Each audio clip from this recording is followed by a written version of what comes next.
Hello friends, आज की इस वीडियो में हम लोग एलडीई यानी लीनियर डिफरेंशियल इक्वेशंस को पढ़ेंगे। और मैं इस टॉपिक को बहुत लंबा नहीं रखूँगा, डायरेक्ट मैं आंसर्स पे ही आऊँगा, बहुत इसको शॉर्ट रखेंगे। सो हम लोग जो आज कर रहे हैं वो है हमारा एल डी ई यानी लीनियर डिफरेंशियल इक्वेशन। इसमें जनरली हमको करना क्या होता है, निकालना होता है इसमें हम लोगों को जनरल सॉल्यूशन। और हम लोग जनरल सॉल्यूशन कैसे निकाल सकते हैं? C F plus P I. C F यानी कॉम्प्लीमेंट्री फंक्शन, पी आई यानी पर्टिकुलर इंटीग्रल। इन दोनों को हम ऐड करते हैं तो हम लोगों का आ जाता है जनरल सॉल्यूशन। और इस पूरे चैप्टर में हम लोगों को यही जनरल सॉल्यूशन निकालना होता है। और ये इंजीनियरिंग मैथमेटिक्स में बहुत ज़्यादा आता है। तो जैसे इसका एक हम क्वेश्चन ले, एक चीज़ मैं आप लोगों को बता देता हूँ। जैसे मान लीजिए हमारी कोई भी इक्वेशन लिखी है, let's say D square plus 5d plus 6y equal to 0। तो अगर हम लोगों के इक्वल टू 0 है तो हम लोगों का पर्टिकुलर इंटीग्रल 0 हो जाता है।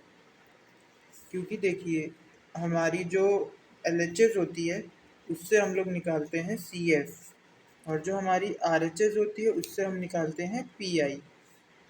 और जिन जिन केस में हमारा पी आई या आर एच एस ज़ीरो होता है उस केस में हम लोगों को पी आई नहीं निकालना होता है, हमारा जनरल सॉल्यूशन सी एफ के इक्वल होता है। और जब हमारा इक्वेशन में इक्वल टू मान लीजिए एक्स दिया होगा, ई की पावर एक्स या कुछ भी दिया होगा, तब हमको पी आई भी निकालना होता है। तो चलिए इसके हम एक क्वेश्चन से स्टार्ट करते हैं। बहुत छोटा सा हम क्वेश्चन लेते हैं इसमें। तो सबसे बेसिक क्वेश्चन से स्टार्ट करते हैं।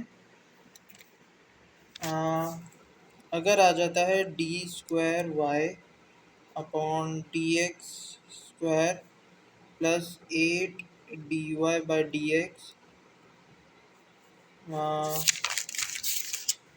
Plus 15 y equal to 0। तो एक और चीज़ है, ये जो हम लोग डी लिखते हैं इसको हम कहते हैं डी ऑपरेटर। और ये जो डी ऑपरेटर होता है इसकी हमारी जो वैल्यू होती है वो होती है डी बाय डी एक्स। तो यानी हम लोग जो डी बाय डी एक्स है इसको हम शॉर्ट में कैपिटल डी भी लिख सकते हैं। तो यहाँ पे अगर हम इसको कन्वर्ट करें तो ये हमारा क्या हो जाएगा, डी स्क्वायर वाई प्लस 8 डी/dx हो जाएगा हमारा capital D, y plus 15y equal to 0। Y अगर हम कॉमन ले लें तो D square plus 8d plus 15 y equal to 0। ये हम लोगों की इक्वेशन बन गई। इसके बाद हम लोगों को निकालनी होती है auxiliary equation. Auxiliary equation auxiliary equation में हमको करना कुछ नहीं होता। ये जो डी ऑपरेटर है इसको हम लोग एम से रिप्लेस कर देते हैं। जैसे हम लोग लिख लेते हैं M square plus 8m plus 15 और इक्वल टू 0 ले लेते हैं। अब जब हमने इक्वल टू 0 ले लिया, मैं इस पेज में इस इक्वेशन को लिख दे रहा हूँ, M square plus 8m plus 15 equal to 0। तो ये हमारी इक्वेशन है। अब हम लोगों को इसके रूट निकालने हैं। तो रूट मैं इस फॉर्मूले से निकाल रहा हूँ। ये फॉर्मूला ज़्यादा सही रहता है रूट निकालने के लिए, क्योंकि अगर हम जो निकालते हैं मतलब और मेथड से हम लोगों को टाइम लग जाता है। इस वाले मेथड में हमको टाइम नहीं लगता है, और कभी कभी इमेजिनरी रूट होते हैं इससे डायरेक्ट आ जाता है, वरना हम लोग बाद में उलझे रहते हैं। एक आप लोग प्रोडक्ट रूल से भी निकालते होगे।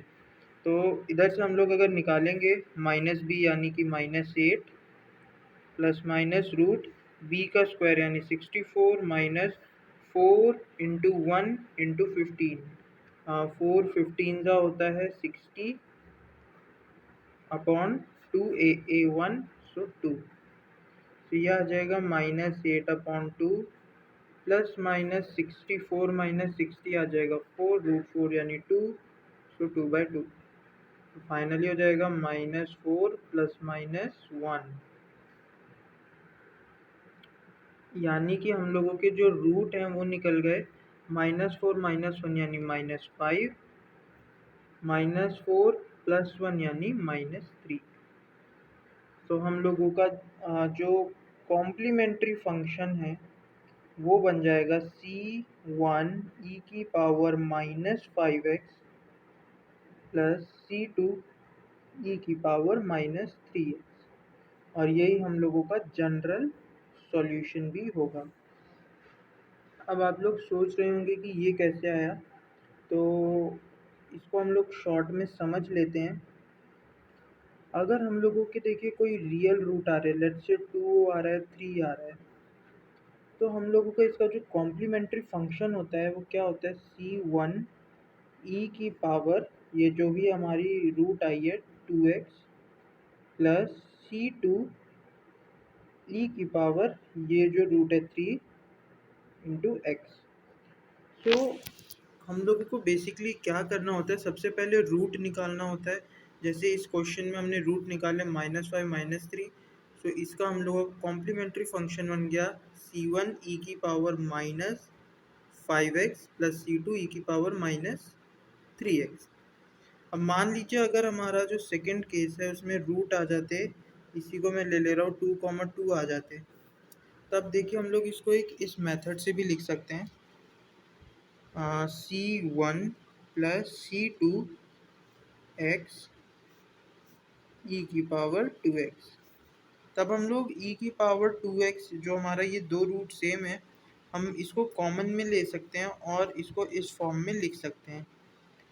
एक हमारा जो थर्ड केस बनता है वो बनता है रियल प्लस इमेजिनरी, यानी कॉम्प्लेक्स नंबर का। लेट्स से 1 प्लस -3 आई आ जाता है, ये हम लोगों का रूट आता है, यानी पहला रूट है 1 प्लस 3i, दूसरा रूट है 1 -3i। सो इस केस में हमारा जो कॉम्प्लीमेंट्री फंक्शन होता है वो होता है e की power ax C1 cos beta x plus C2 sign beta x। इस केस में क्या हो जाएगा, ए होता है हमारा, जो रियल पार्ट होता है वो ए होता है, तो 1 इंटू एक्स, तो एक्स C1 cos बीटा होता है जो हमारा इमेजिनरी के जस्ट पहले जो नंबर होता है, इमेजिनरी का कोफिशिएंट, तो हो जाएगा cos 3x plus C2 sign 3x। सो इस तरीके से हम लोग अपना कॉम्प्लीमेंट्री फंक्शन निकालते हैं और वो इक्वल हो जाता है हमारा जनरल सॉल्यूशन के, तब जब हम लोगों का PI 0 होता है, यानी RHS 0 होता है। अब नेक्स्ट वीडियो में हम लोग सीखेंगे कि अगर हमारा RHS 0 नहीं होता है तो हम PI कैसे निकालेंगे। सो थैंक यू, और मैंने बहुत कोशिश की है इस वीडियो को शॉर्ट रखने की। आप लोग और क्वेश्चंस प्रैक्टिस भी कर लीजिए। बाय।